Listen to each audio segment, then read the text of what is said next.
याआधी देखील खीरची रेसिपी मी पोस्ट केलेलीच आहे, पण आजची रेसिपी थोडी खास आहे. खास म्हणजे असं की सगळ्या साहित्यातनं सगळे अगदी जिन्नस साखरेपासून तर ड्रायफ्रुट्सपर्यंत सगळे वेगळे काढून पुन्हा यातच ते थोड्या वेगळ्या पद्धतीने मी ॲड केलेले आहेत.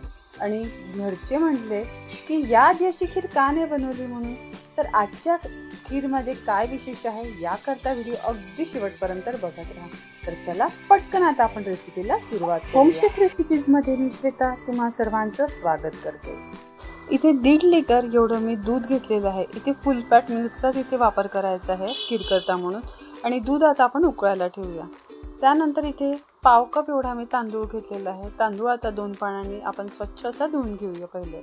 मी आजच्या खीर करता म्हणून रोजच्या वापरीचाच तांदूळ इथे वापरलेला आहे. तुम्हाला हवं तर इथे तुम्ही बासमती तांदळाचा देखील वापर करू शकता. आता इथे तांदूळ जो आहे आपण आता डिवाइड करून घेऊया. म्हणजे की पूर्ण तांदूळ एका याच्यात टाकून घेते. फक्त 1/2 टेबलस्पून असा मी बाजूला असा शिल्लक ठेवते. बघा 1/2 टेबलस्पून एवढा मी असा शिल्लक ठेवलेला आहे. आणि हा जो जास्त तांदूळ जो साईडला काढून ठेवलेला आहे स्टीलच्या भांड्यामध्ये, त्यामध्ये भरपूर असं पाणी घालून मी वरण भाताचा जो कुकर लावते आहे त्यामध्येच याचा भात देखील इथे छान असा मऊ असा मी शिजवून घेणार आहे. आणि इथे आता हा जो आपण साईडला असा तांदूळ काढून ठेवलेला होता यामध्ये थोडं पाणी घालून घ्यायचं. आणि ड्रायफ्रुट्समधनं ना जवळपास 7 ते 8 काजू मी घेतलेले आहेत ते यामध्ये टाकून द्यायचे आहेत. आणि याला आपण आता 10 मिनिटं असं भिजत ठेवूया.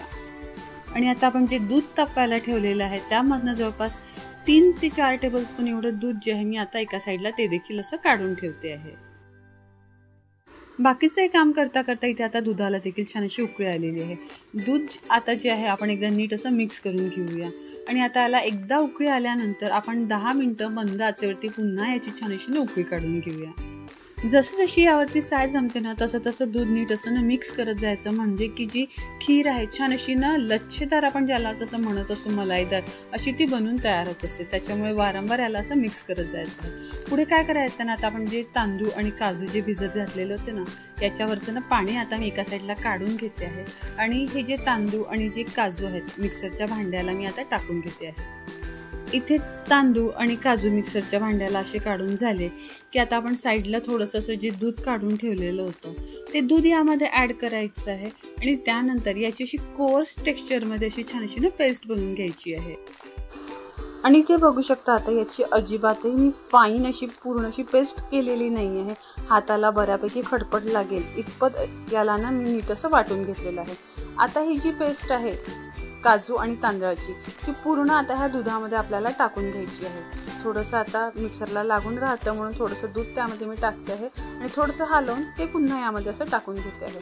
आता ही पेस्ट यामध्ये टाकून झाल्यानंतर नीट याला मिक्स करायचं. आणि आता ह्या पेस्टला याच्यामध्ये टाकल्यानंतर नीट आपल्याला 10 मिनिटं पुन्हा असं याला सगळं असं ना शिजवून घ्यायचं आहे. जोवर आता हे शिजतं तोवर आता आपण काय करून घेऊ ना, एका साईडला जो आपण आता भात शिजवायला ठेवलेला होता तो छान असा नीट असा मऊ असा शिजलेला आहे. पुढे आता काय करायचं ना, हा जो भात आहे डाळ घोटणीने ना नीट असा आपण पूर्ण असा मॅश्ड करून घेऊया छानपैकी. याला देखील पूर्ण असं प्लेन मॅश्ड करायचं नाही आहे. हे देखील असं खडपट टेक्स्चरमध्ये राहील इतपतच आपण याला मॅश्ड असं करून घेतलेलं आहे. आणि आता इथे ना जवळपास 10 मिनिटं असे झालेले आहेत. दूध आपण पुन्हा असं नीट असं मिक्स करून घेऊया.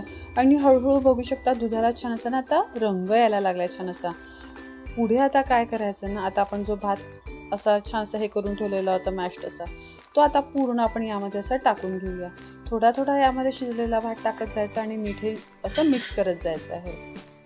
आता मिक्स करताना एखादी जर तुम्हाला वाटलं की ह्या भाताच्या अशा लम्स ह्या खिरीमध्ये तशाच आहेत का म्हणून, तर असं होत नाही. याला आता कसं मिक्स करायचं हे तुम्हाला दाखवते बघा. पुढे पूर्ण भात यामध्ये आता टाकून घेतलेला आहे पहिले मी. आणि ज्या लम्स आहेत ना बघा अशा पळीमध्ये घेऊन एका चमच्याने त्या अशा फोडून घ्यायच्या आणि नीट अशा मिक्स करत जायच्या. अशा पद्धतीने उरलेल्या लम्स देखील मी ह्या खिरीमध्ये नीट अशा मिक्स करून घेतलेल्या आहेत. मग एकीकडे मी अर्धा कप एवढी साखर घेऊन घेतलेली आहे. साखरेमधनं ह्या जवळपास 1.5 ते 2 टेबलस्पून साखर अशी मी वेगळी काढून घेते आहे. आणि ही जी आता बाकीची जी साखर आहे ही आता खिरीमध्ये आपण आता ॲड करून घेऊया. आणि मग इथे मी टाकते जवळपास अर्धा चमचा वेलची पूड। आता ही जी वेलची पूड आहे ना मी साखरेच्या याच्यामध्ये बारीक करून घेतलेली आहे, म्हणून मी अर्धा चमचा इथे टाकते आहे। नाही तर तुम्ही ते जवळपास 4 ते 5 वेलची जी आहे तशी कुटून यामध्ये टाकू शकता। आता सगळं नीट मिक्स करून आता काय करू ना, छान याला अशी उकळी येऊ देऊया आणि खीर आता घट्ट होऊ देऊया। जवळपास 10 मिनिटं ह्या प्रोसेसला आपल्याला लागणार आहे। मी म्हणते की 10 मिनिटं, पण आपली चॉईस आहे की खीर आपल्याला कितपत अशी घट्ट अशी पाहिजे आहे, तशा हिशोबानेच इथे आपल्याला खीर आता इथे आटवून घ्यायची आहे। एकीकडे आता एका जाड बुडाच्या कढईमध्ये मी जी आपण साखर काढून ठेवली होती ना साईडला, ती साखर टाकून घेतलेली आहे। गॅसचा फ्लेम एकदम कमी असा ठेवलेला आहे, चमचाभर असं पाणी घालून घेतलेलं आहे आणि कंटिन्यू याला आपण आता फिरवून घेऊया आणि ह्या साखरेला जे आहे छान असं ना कॅरेमलाइज करून घेऊया। अगदी हलकासा असा छान असा तांबूस रंग येईस्तोवरच आपल्याला ही कॅरेमलाइज करून घ्यायची आहे, पण चमचा असा कंटिन्यू इथे आपल्याला असा फिरवत राहायचं आहे, नाही तर साखर पटकन जळायची अशी शक्यता असते। हा रंग आला की पटकन यामध्ये पळी 2 पळी अशी खीर आपण टाकून घेऊया आणि पटापट याला नीट असं ना मिक्स करून घेऊया। जास्तच जर आपण तांबूस रंग असा केला कॅरेमेलचा की मग ना असं जळकट असा ना वास येतो खिरीला, म्हणून ह्या रंगाचं आलं की पळी 2 पळी पटकन यामध्ये खीर टाकायची आणि पटापट याला मिक्स करून घ्यायचं। आता नीट मिक्स करून झालं की गॅस मी ते बंद करते आहे आणि पूर्ण आता आपण ह्या खिरीमध्ये असं ओतून घेऊया। याच्याने काय होतं ना की खिरीला खूप छान अशी टेस्ट येते, शिवाय याच्याने रंग देखील खूप सुंदर असा ह्या खिरीला येत असतो। अशा पद्धतीची खीर बनवल्यानंतर ज्या वेळेला माझ्या घरच्यांनी ही खीर चाखली तेव्हा सगळेजण असे म्हणाले की आजच्या खीरमध्ये थोडीशी टेस्ट अशी वेगळी वाटते आणि जी की खूप छान अशी लागते बा, म्हणून या अगोदर का नाही बनवली अशा पद्धतीची खीर, सगळ्यांनी हाच प्रश्न मला विचारला। आणि बघा छान इथे अशी उकळी आलेली आहे। इथे आता ना जवळपास 2 चमचाभर मी साजूक तूप इथे टाकून घेते आहे आणि तूप टाकून झालं की पुन्हा याला छान असं ना एकदम मिक्स करून घेऊया। खीर शिजवायची जी सगळी प्रोसेस आहे मंद आचेवरतीच आपल्याला करून घ्यायची आहे। त्यामध्ये मी काही चॉप आल्मंड इथे टाकून घेते आहे आणि खिरीचा थिकनेस बघा अगदी परफेक्ट असा आहे। इतकी थिकनेस याची अगदी परफेक्ट आहे, कारण की थंड झाल्यानंतर खीर जी आहे पुन्हा अशी घट्ट येत असते। गॅस मी आता इथे बंद करते आहे आणि इथे आता रेडी आहे सर्व करायला आपली तांदळाची मलाईदार मस्त अशी खीर। आणि खरंच एकदा ह्या पद्धतीने खीर तुम्ही देखील ट्राय करून बघा, सगळ्यांना खूप जास्त आवडेल ह्या पद्धतीची खीर। आणि रेसिपी आवडली असेल तर रेसिपीला एक लाईक आणि जास्तीत जास्त शेअर नक्की करायला आहे। आणि हां, चॅनलवरती नवीन असाल तर मात्र सबस्क्राईब करायला विसरू नका। पुन्हा भेटूया अशाच नवीन रेसिपीसोबत, तोपर्यंत होम शेफ रेसिपीज बघत राहा आणि ट्राय करत राहा।